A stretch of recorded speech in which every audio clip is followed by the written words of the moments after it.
how would you describe the different style which happened to the music?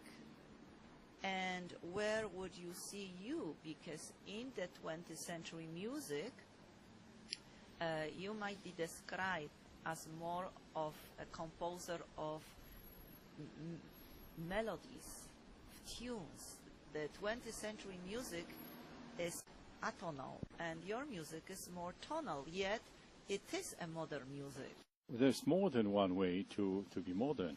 And unfortunately, in the minds of some people, there are certain tricks almost that you need to engage in order to what they think is modernism.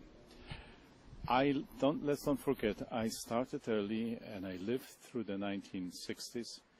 I came out of the music that I like to listen to in the late 50s.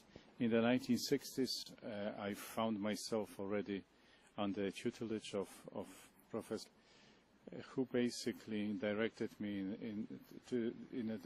directed me to the music of the day.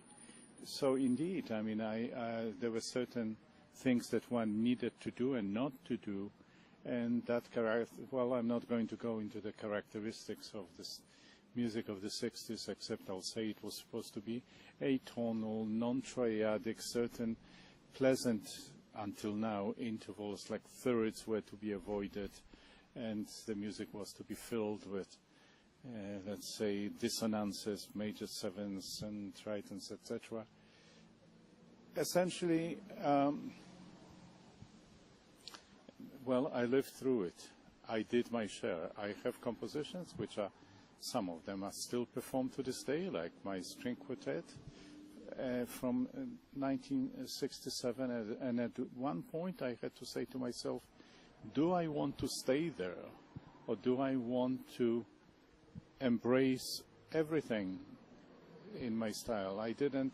Suddenly I questioned, you know, the principles of writing new music. I questioned certain don'ts. I mean, why shouldn't you use octaves? Why shouldn't you use triads?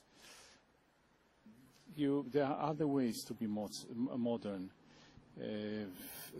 through the execution of certain ideas, through the architecture, especially through the architecture, through the textures, so it's not that I abandoned, let's say, the music of clusters of the 1960s. I incorporated it into a broader range of things, into broader context, and gradually I brought certain aspects of tonality back into my music. At the same time, for whatever reason, I said to myself, what's going on? Why is it that melody is to be excluded from writing? And I felt that I deliberately set myself the task of bringing melody back into music, some kind of aspect of melody, something that would still maintain contact with the past, but at the same time look into the future, be present. I mean, I'm not sure if I fully support this notion, I mean, of looking into the future. We don't know what the future will bring, but at least maintaining certain contact with the past while you are living the life of the present.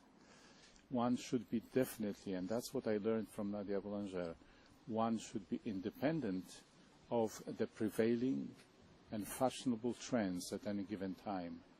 One should try to find answers and not worry about the external pressures that we will have anyway.